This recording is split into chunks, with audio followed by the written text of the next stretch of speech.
What if the biggest change coming to work is not that machines are getting smarter, but we are being forced to decide what's what we are worth, really?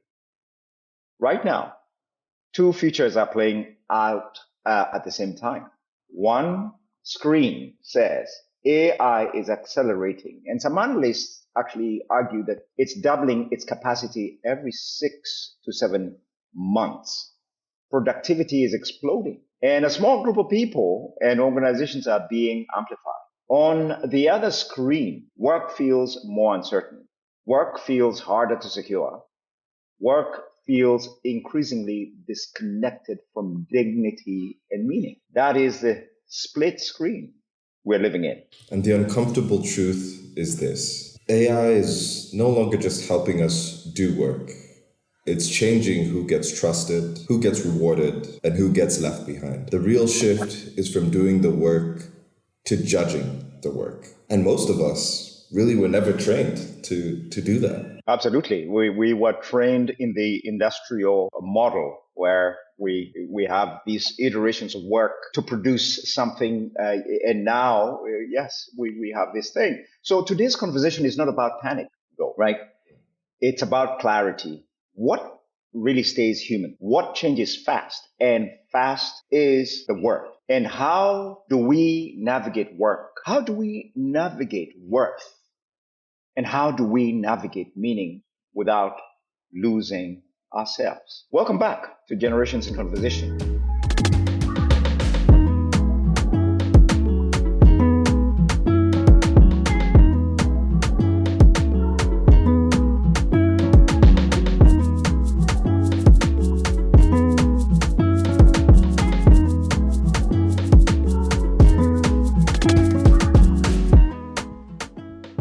Views, stories, and ideas shared on Generations in Conversation are based on our personal experiences, research, and honest curiosity. We are not licensed therapists, medical professionals, or trained theologians. The conversations on this podcast are not intended to be a substitute for professional advice, diagnosis, or treatment. If you need mental health, medical, or spiritual guidance, please seek support from qualified professionals. We aim to share, learn, and grow together, but always encourage you to take care of yourself and consult trusted experts when needed. So today we really are circling back because we've talked about this over the last few episodes. We have explored what it means to be human in an age where machines are not just tools, but collaborators. I think at one point we said, look, we are creating something, not merely as a tool, but something that actually can replace humans if we're not very careful. That is unprecedented. We have spoken about faith, of course, meaning, judgment, creativity, and the deep questions beneath all the headlines. The headlines are inflammatory. Oh, AI is coming to replace you. Oh, the machines are taking over. Oh, we are at a point where, look, everything is going to collapse. You're going to lose your job tomorrow. Now we turn to one of the most pressing tensions of our time. Of course, this episode really is entitled Work, Worth, and the Coming Split Screen. And we're trying to provide sort of a guide, not a template, not sort of, but a guide to help you think through an AI shaped world. You can feel it, can't you? Of course, something is really shifting. Some people are accelerating, moving, peeling ahead. And Tari, today you really do a lot of the heavy lifting to tell us who is peeling ahead and in what ways. And while others really feel stuck, some organizations we know are transforming while others are really hesitant. It feels like the world is splitting, of course, into two screens running at different speeds. So today we want you to slow down a little bit, not for technologists only, because we can sit here and talk shop. We're good at that. Not for futurists only, but for ordinary listeners trying to make sense of what is happening. Tari, tell them what this episode will actually do to help them. Thank you, Dad. So today we're going to try and make this as practical as possible. Like you said, this is not a template, this is not instructions. This is a guide on how you can think about interacting with AI, interacting in this world that's moving very quickly. And that kind of ability to structure your thinking is actually a very big part of how you can get the most out of these new tools that we have. So by the end of this episode, we want each and every single one of you, whether you're, a worker, a parent, a student, pastor, manager, entrepreneur, to walk away with, 5 clear takeaways. The first one being that will help you understand why AI both feels powerful and unbelievably unsettling at the same time. Just looking into why it inspires awe in some moments and truly anxiety in others. The second thing we're going to explain is why some people are, just accelerating, multiplying their impact and productivity while some feel stuck. And what is behind this widening gap and how not to end up, on the wrong side of that hill. The third thing is breaking down what parts of work can we safely automate. What is this artificial intelligence or intelligence augmentation genuinely good at? And what can it responsibly take over today? The fourth thing is talking about the parts of, still being human that we can never, ever outsource. We can't outsource our judgment. We can't outsource our meaning, our responsibility. We cannot, under any circumstances, outsource our consciousness. Those things should not be delegated to an algorithm. And finally, fifth, we'll give you something concrete, some experiments to try over the next week, or even today after this episode, practical steps to leading a team or just trying to stay relevant in your own career. This should help you grow. Thanks, Tari. So let's ground this a little bit more, right? Globally, employers are already saying technology is one of the most disruptive forces reshaping jobs, right? Millions of roles will change. Some, of course, will disappear, and some, you'll give me as before the episode, before recording the episode, you told me some very disturbing things that are happening to certain kinds of jobs. Some will disappear. Many new ones will emerge. At this moment, I think we can say that this is not a collapse, as some folks are saying, but it's a churn. But here's what is missed. AI, or as we like to call it, IA, is not just changing tasks. It is stealthily repricing competence, very quietly. Writing, summarizing, drafting, even analysis are becoming abundant. And actually, what it's producing is very interesting. If you're a consultant and your bread and butter was to produce these analyses, to produce these documents, to produce all these kinds of things for, in this grant work, that probably is on the chopping block, right? Of course, depending on, again, as you said earlier, how we use this tool. What becomes scarce, though, is judgment, deciding what matters, what is correct, what is safe, and what should happen next. That is what matters. The real question is no longer only, can you do the work? No, it is, can you own the consequences of that work? Indeed. And we should be very careful to, just make sure that we're understanding that if somebody's saying, hey, relax, nothing's changing, this is just a fad, the bubble will pop and we'll go back. That's, I don't think, the complete picture or story. And additionally, if someone is saying, hey, everything is collapsing tomorrow, all of us will be out of jobs, it's going to be, the Armageddon. That's also, again, not the whole picture. And we're now trying to contextualize this little middle part that we're in. that is changing every day so rapidly. Now, let's ground this with some real usage data, not just vibes. Anthropic, which is the company that makes the Claude model, that is currently, I'd say, my favorite model for working, used across millions, tracked how Claude was used across millions of transactions. And there were two things that really stood out.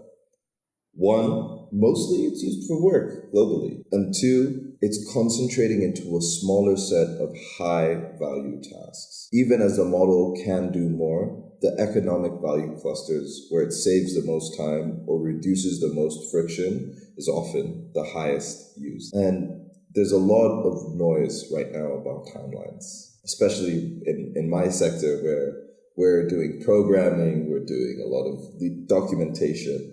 People are always saying 2 years, 5 years, or tomorrow. But let's not argue dates. Let's focus on the capability. A useful way to understand AI today is not as one big giant brain that's going to replace the humans. It's more similar to us, actually, in many ways, of an uneven intelligence. There's fragments. Think of just the best intern you could ever possibly imagine in one room, and they are world class. And in the next room, they have no idea what up from down is, what left from right is.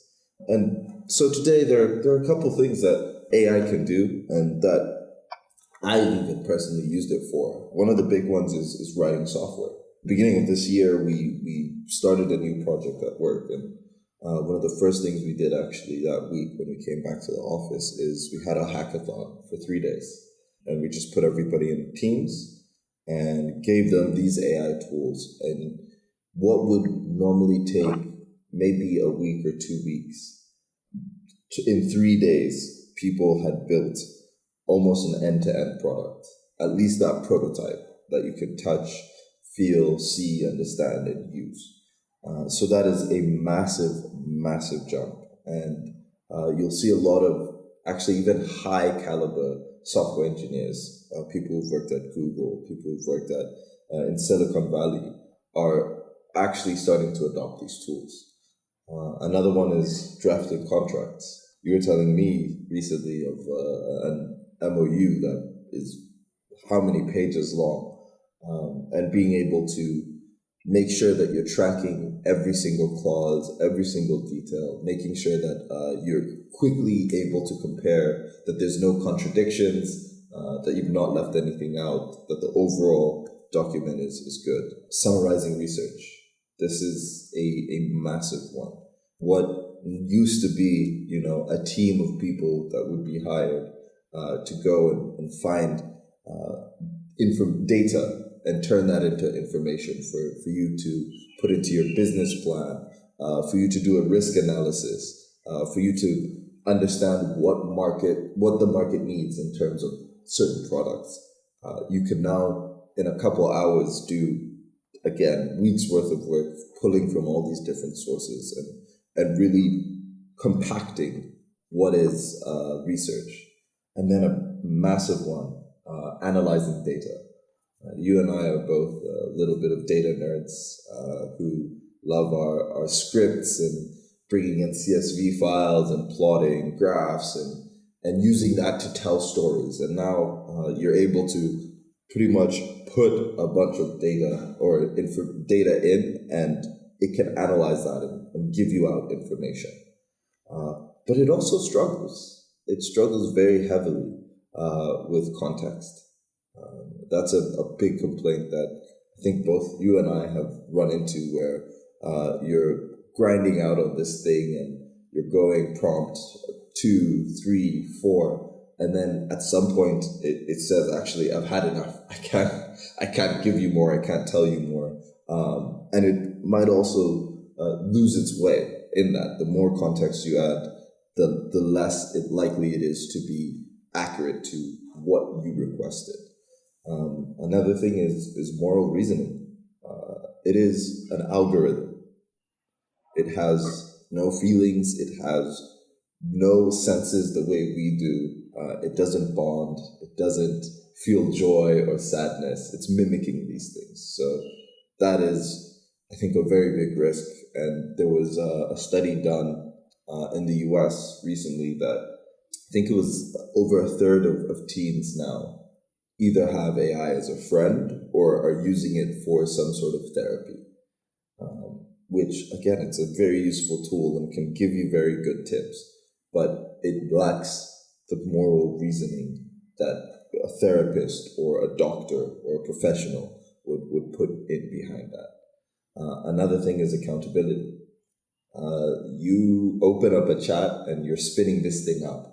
And when you close the chat, it's wound down. It for all intents and purposes, could not have existed in the first place. Unlike you and me, we are very much here. If I go and, make an illegal turn somewhere and I'm caught, I'm still here. I have to deal with those consequences. There's accountability for me to follow up on. And that also leads into the understanding the lived consequences. It doesn't have a body. It doesn't have, these senses that we feel: hunger, sadness, happiness, joy. So even as you're using this tool to, summarize something or get a different way of thinking and a different perspective, it doesn't understand that after that chat and you go into action, that is something you will have to live with. And that's why some experts say that this idea of the singularity, the AGI, artificial general intelligence moment, is becoming less helpful. Intelligence is arriving in patches, not all at once. No, I remember we talked quite a bit about the AGI moment. And maybe sometimes when we say AGI, people don't understand what we're talking about. AGI is simply artificial generalized intelligence, the thing that really has all the general intelligence like the human brain or human being. That's not you're right. It's no longer useful to think or to anticipate an AGI moment because these things arrive in patches. And now machines can do a lot, way more than even 3 years ago, between 3 years ago and now. It's leaps and bounds. And earlier we said we are seeing additional capabilities every 6 to 7 months that are in many ways quite amazing and quite different from the previous iterations. And what you said matters really for real people. There's a Harvard Business Review article last year, I think it was written last year in October by somebody, Cheryl Strauss, that was advocating very strongly, for people advocating the use of AI, they should be careful to really look at it as something that enhances human judgment rather than fully automates critical thinking in human beings. So she in that article, she emphasized that while AI offers efficiency, effective leadership requires human reflection, which some of what you said. It requires courage. This thing is not courageous. It doesn't have it requires, leadership requires purpose. AI or IA cannot replicate these things. And so, I mean, what you've said is very interesting because, again, this thing does not have the same chemicals we have as human beings. It doesn't have oxytocin. So there's no bonding really. And as I was telling you earlier, when you let's say you use a chat GPT model, a thinking model, you see it thinking. When it churns out its output, it can say, oh, yes, Dr. Simba, this is this. But in the background, when you see it working, it says the user. How many users are there? It doesn't care. It does not have dopamine. the learning chemical, really, some people call it the reward chemical. It does not have adrenaline or nor cortisol. So, and down the line we'll be talking about the cortisol tax you talked about at one point. Sorry, I don't want to digress. And so these things matter, and the danger is not machines becoming human. The danger is humans really trusting machines outside their competence, right? And their capability, real capabilities. And that's really how terrible accidents can happen. And here's a line we want you to remember. AI or IA is turning work into judgment. Humans move upstream. We define the problem, right? We set the standards. We decide whether the output is correct, whether the output is safe, whether the output is fair, whether the output is legal, whether the output is wise. I think a simple analogy we can use to put this into perspective is we used to lay bricks manually ourselves. And today the bricks are cheap and incredibly fast. Yet the human still decides, what are we building?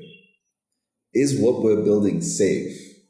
And if it all comes crumbling down, who is responsible? Who is being held accountable? That is the human person. And that should not change. Absolutely. So judgment is not just technical. Absolutely not. It's moral. And we say this clearly. We do not outsource our conscience. We ought not to. That is a slippery slope to a very dangerous place, and that can happen. So we need to talk. We need to name this reality we're talking about quite honestly. Is AI or IA amplifying, right? Or is it in some ways increasing people's capacities, without, so is it amplifying people with strong foundations? We think so. Experience now is compounding. Expertise is multiplying, right? At the same time, unfortunately, many others feel stuck. You mentioned something earlier in our discussion. It's crazy how these entry level jobs and entry level roles are narrowing, and credentials signal less. You can say I'm a PhD in this, or I'm the other, I'm that, right? And it seems to me that people are saying, yeah, you have that, but let's see, right? Anxiety is rising, of course, because of this, right? Where will credentials now matter in the job market, right? I have this degree, I have the other degree, we have to be careful. This is going to change it's changing actually very quickly. This is not because people are lazy. It's because competence is being redefined.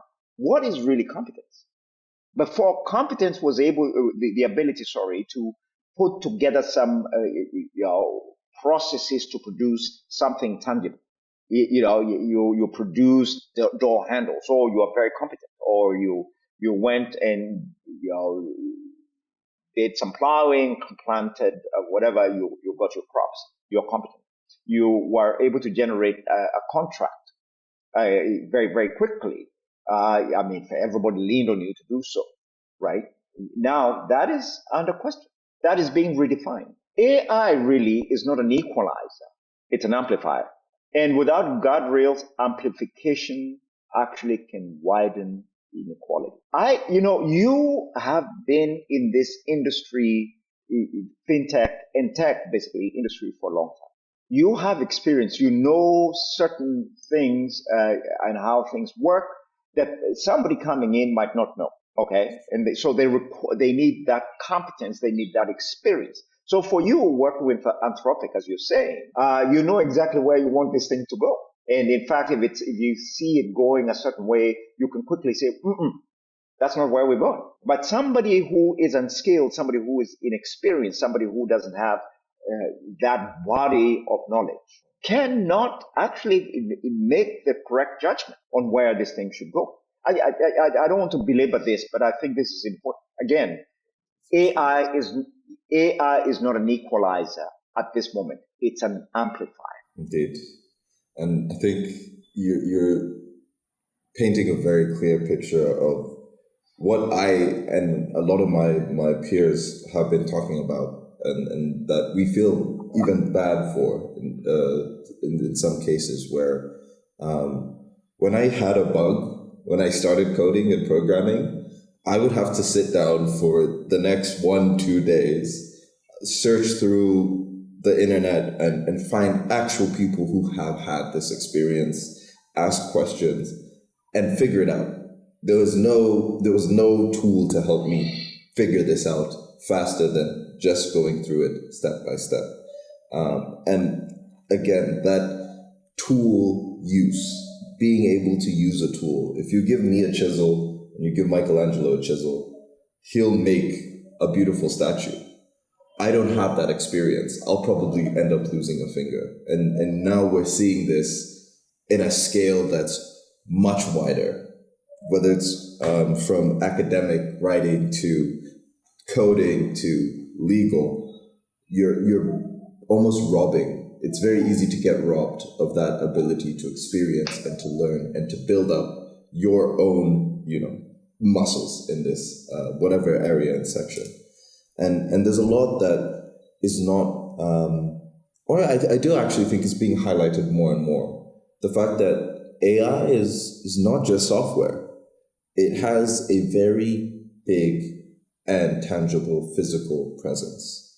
There is data centers, power, copious amounts of it, in fact, cooling, so that's a lot of water usage, chips that bring in rare earth and manufacturing, networks, latency, and in many cases the lack of or the attempt to regulate, which is also going in interesting directions across the world. And this has affected many Africans with these constraints, not just the model can do this or that, but what is the actual physical implications? Do we have enough resources? Do we have the right kind of structure to support this growth?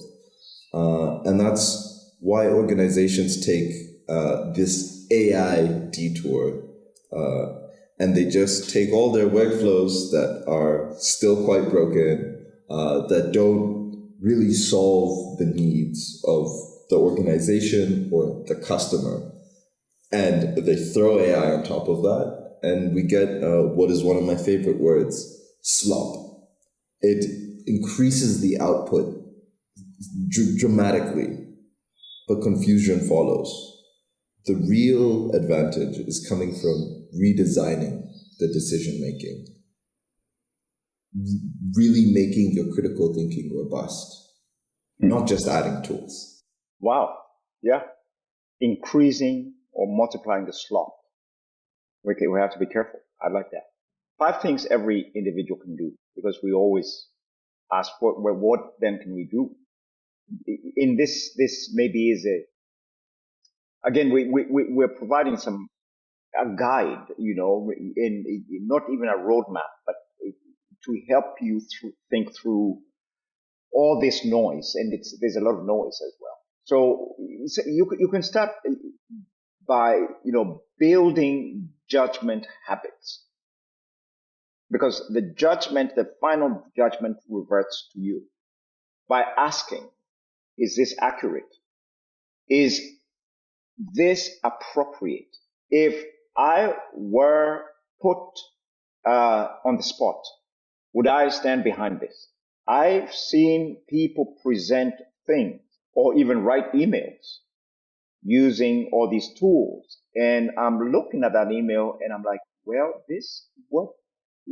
And then of course I write back and say, well, it's not very clear to me. Is it, what are you talking? Yeah, this is out of context, or and then you see folks now vacillate because they're not like, oh dear, yeah, I didn't think about it very clearly, right? Number 2, you use the rule of 5. If you do something 5 times a week, and you mentioned this, automate a part of that. Now, there are folks who can help you automate if you don't know what that means, right? Because those are repetitive tasks. And you need to maybe understand that these tools can help you automate the repetitive tasks so it frees you up for the more creative stuff. But keep responsibility human. Protect attention. The most costly thing today is your attention. We often use the word pay attention. It's costly. Everybody is jostling for your attention. The algorithms are keeping you trapped, right? Because the more they can keep you engaged with them, right? Whether it's social media content or whatever it is, the more money they make out of you, right? Attention, we're in what today's economy really is an attention economy. AI increases speed and noise, as you said. It increases slop. It increases all these kinds of things. Attention becomes a moral agency. Guard your attention. Don't be easily distracted. As much as AI can do a lot of things, deepen one craft. Know something about everything and everything about something.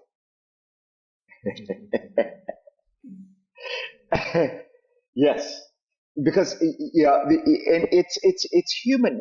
We're not talking about the industrial era specialization. So you're in this production line where yours is just to put one rivet into one thing, and then that's all you're doing the whole day. No, today's work is very different. So know something about something so deeply, everything about that thing, but also know something about everything, because that is the world we live in.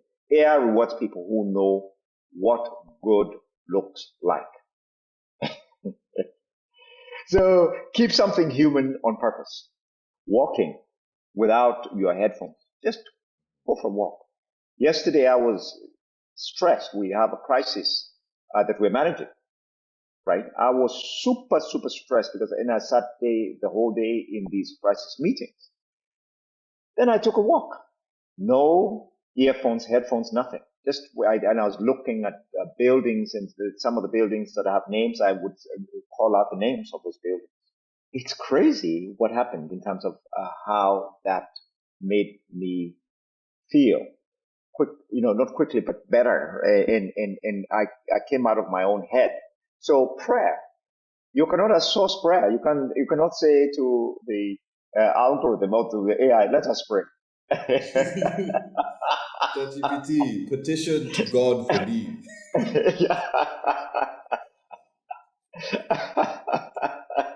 Sorry. You can't say to the AI, although now we'll have robots that can do this, cook for me. I want the perfect meal. You can ask it for a recipe, yes, but you have to do the job.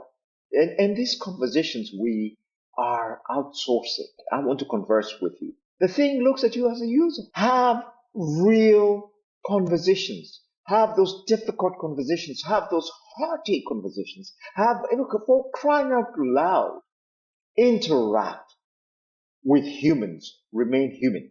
Speed is not wisdom. Scale is not meaning. I think that those last 2 points are really, really powerful to me. And that speed not being wisdom and scale not being meaning reminds me of the story of the Italian priest who wanted to change the world.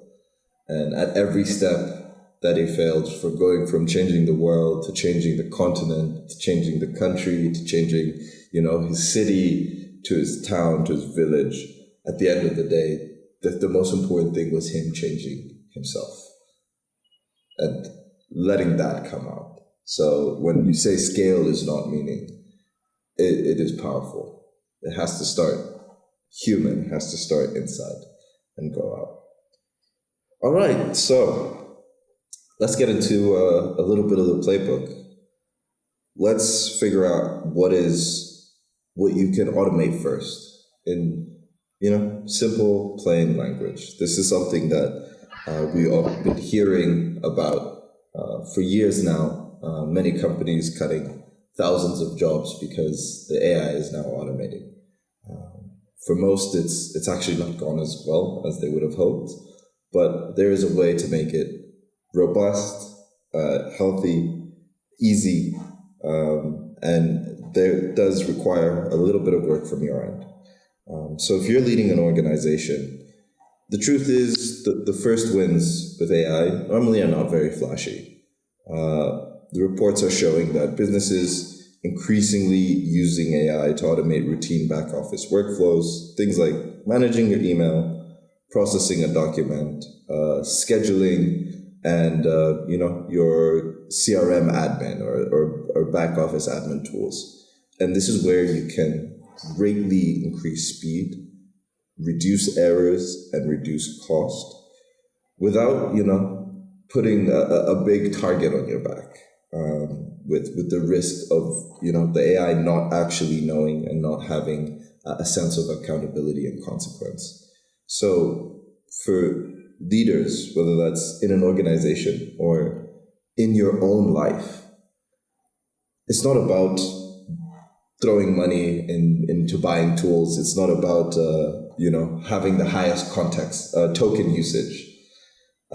It's about accountability, and there's a checklist that we can go through. So again, you highlighted what are the things that you do 5 times in a week, 3 times in a week, occasionally. Let's pick 1 or 2 use cases.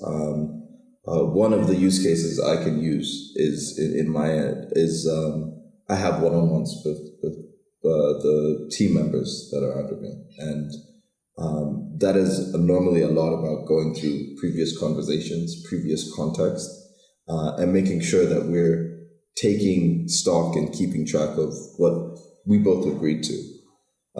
So define that human in the loop. The human in the loop is myself and the person who I'm meeting with. And that is where actually all of the context comes from. That's where all the information comes from. And then you set these data boundaries. So of that conversation, of that interaction, what bit of these conversations am I using? And how am I using that information that comes out? So if we're doing a check-in, seeing what this person's energy level is like and comparing that to maybe the last 3 weeks. If it's on tasks and being blocked, we're keeping it focused around these key elements. What is the energy level? How are people arriving in? What is it that we committed to? What is it that was done? What are we doing next? That is the boundary. Then train verification. So this is a big part, and all these LLMs that we use, all these large language models that we use, have gone through, in many cases, pre-training, and then they're trained, and then there's post-training and fine-tuning. So even when you use it for your use case, you need to teach it almost like you're an instructor. Again, AI rewards knowing what good looks like. So what is a good output for me from that one-on-one document or analysis is understanding, okay, what is the change over time in terms of energy, focus, anticipation of what's coming next. What is like describing what clarity this person has in the role and the work that they're doing. What does that look like? What does it look like to effectively track these tasks and say, okay, this is the velocity. This is like how we went from here to there, and actually preparing that and going through even past conversations and running it and saying, okay, evaluating, is this matching to what I need? Is this accurate? Is this something that I can, put to the board or to the CEO and say, hey, this is issues that have been surfaced from the one-on-ones. after using these tools and say, this, I can stand behind this. I'm able to agree with this. And then creating an experimentation rhythm. This, for me, is one of my favorite things. In product, which is where I spend a lot of my time, experimentation is one of the most useful things that you can do. And there's a look at organizations who experiment versus those who don't. And the ones who experiment normally increase their learning. It might not blow up your revenue, but it increases your learning by up to 5 to 10 times. And even just experimenting more. It is a curve that for every experiment compounds. And that's how you can actually learn a lot about yourself, about the work that you're doing, and also about the tool and its limitations. So trying to push it a little bit further or trying to take it a different path.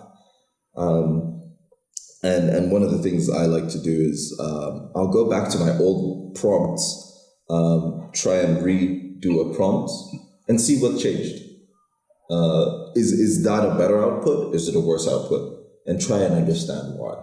Because again, we can't outsource our conscious, we can't outsource our judgment. And to have judgment, you must know what you're judging. Then again, measuring the outcomes. What ultimately have I gotten from this automation or this tool or this process and flow? Is it, more useless slop, more documents that nobody reads, less clarity about what we're trying to achieve, what's coming next, where we are at now? Or is it now that people are saying, actually, I know what we're trying to do. I understand what we're trying to do, where we're trying to go. This is super clearly communicated. Am I able to better say in a meeting or in my weekly report that this is kind of where we're at this week, this is where we were last week, and am I able to, give this accurate information out? So what are these outcomes? Are we measuring those outcomes? Secure access is another point. And this is the nightmare that I face and has kept me up at night quite a bit. Especially now that AI is unbelievable when it comes to coding outputs. It understands how to code. It can generate hundreds of files in a day, but it, again, doesn't understand the full picture. There's a very fun experiment that somebody was running a couple of weeks ago called OpenClaw, and it was a AI social network, like Reddit, but only for AI. And the person who built it vibe coded it, which is using AI to do the coding, and didn't touch any of the code themselves, didn't really inspect anything, and pushed it live. And very quickly, we started to see some interesting things. The AI talking about humans in a certain way, people going back and forth. And actually, no human participation was supposed to be allowed in this. But very quickly, you could see that it was actually somebody had gained access to the system and was writing all these prompts. The crypto guys ended up coming in and trying to, push and advertise their own things. And again, that's secure access, because the person who created this outsourced everything. They just had the idea and outsourced all the execution. It wasn't secure. And there's been, I think, a lot of cases of even people's private chats showing up on search algorithms. So it is important to be careful with that and to understand that the AI is not thinking about your best interest. It actually doesn't hold your best interest at heart. And then updating procurement logic. And I think we can think about this, not even just in procurement, but updating how you go through processes. One of the most interesting things for me in the past few years has been hiring again. When we first started hiring, it was in 2021. AI was, I'd say, still nascent at the time. It was nowhere near as popular as it is today. And it was relatively straightforward. You meet with the person, you talk to them, you give them a takeaway assignment, you come back, you meet again, you kind of see whether you're aligned, and then you go through. And now it's very, very different. You're no longer trying to just test for whether the person can do the output. That competency has changed. It's how does this person think? How does this person understand? What is this person's kind of drive? And in that procurement logic and in updating how we think about this, you can actually write a prompt that helps you follow these flows, that helps you stay within, a system that works.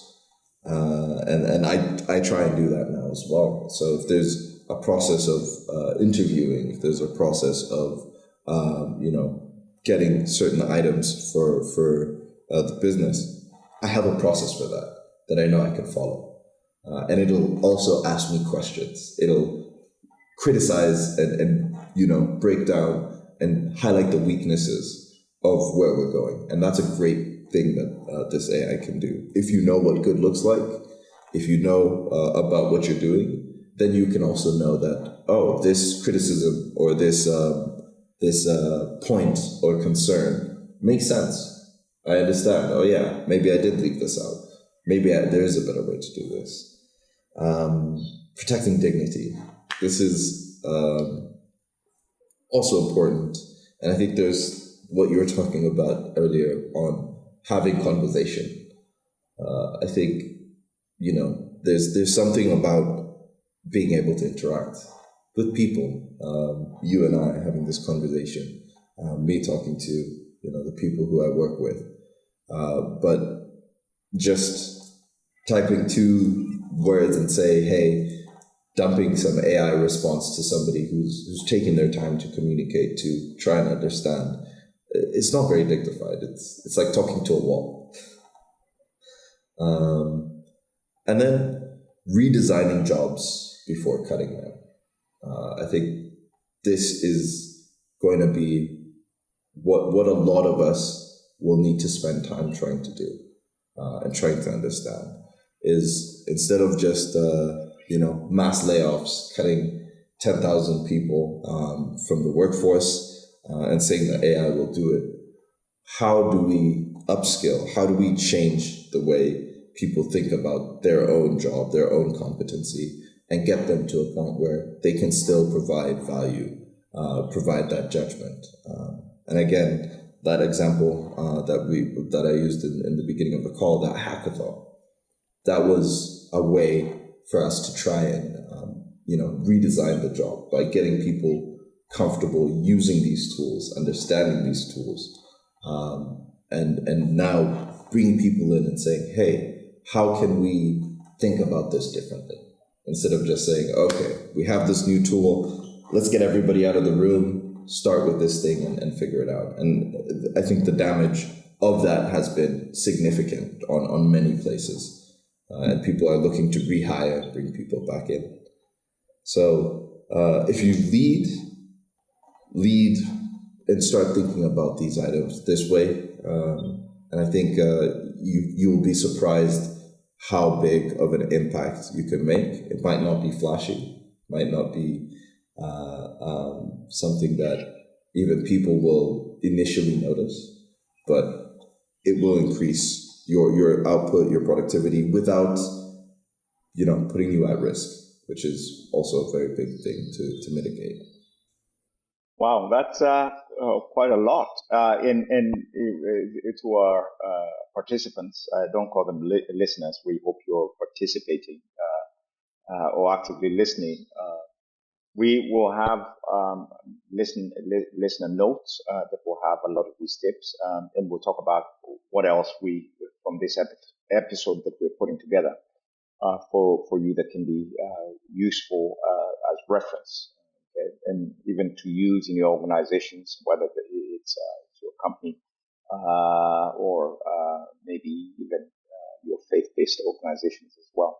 So when machines imitate language, when they imitate art, and we've seen this, actually the recent iterations are producing very interesting art. When they even imitate prayer-like language, words, the question becomes even more urgent. What stays human? For me, and I believe for both of us, faith has always walked with reason. We don't espouse a position where faith is something that is not reason. Even the scripture says, test me and see, right? Come, let us reason together, right? Test everything and hold on to what is good. Discernment is important. Renewal of the mind is important. We're still on that. This is one of our favorite things that we talk about because a lot is here. We live in our minds. Faith is not denial. It is disciplined hope with open eyes. We're not walking into life with our eyes wide shut, right? Human worth does not come from output alone. Forget that. And we build systems that are so efficient and these systems become very cruel. If we forget that we are not just output, we will actually create a very cruel, very cold world, right? We do not outsource our conscience. No. So let's talk a little bit about this because we're moving toward a close. This has been an interesting, long episode, but because there's a sense of urgency actually that we feel, and we're not alone. The gap is not only access, because there are some people. You talked about access in terms of what does it access, but also who accesses what. It's interpretation. It's interpretation as well. Exactly. And what we can see is how you ask shapes what you get. Prompting clearly, and that complexity around prompting really does influence the output. And moving, they're inextricably linked. And that's why the judgment is the skill, not just a bag of tricks. How humans prompt is how God responds. And we see this even in our lives. I was at a retreat for a week long business retreat, and one of the people there said something that I think was really amazing. Your feet will never go where your mind hasn't wandered. And what does this mean in this context is if you don't know what you're asking, how you're going, if you don't have that clarity on what you want, you'll get something. And it's not guaranteed that it'll be what is needed, what is wanted, what is useful. And yeah, if this has helped, please do share it with someone who's navigating work or life uncertainty. Don't fear these tools. Please do experiment, play around, test, and learn what is coming and what is, here today already. Yeah, and remember to send us your questions. We've always been asking this. We need your questions because this conversation is shaped by you as well, right? We're co-creating these conversations. We are not here to give instructions or to give clear guidelines on how to run life. We are figuring it out ourselves as we go. We are very vulnerable, very open, and very, very human. We are not just mere users. We have names. We're flesh and blood, and we hope to continue to connect with you through your questions and comments, and even ways we can improve this conversation. Yes, including you can suggest topics as well. And as I said, and Gitari will confirm.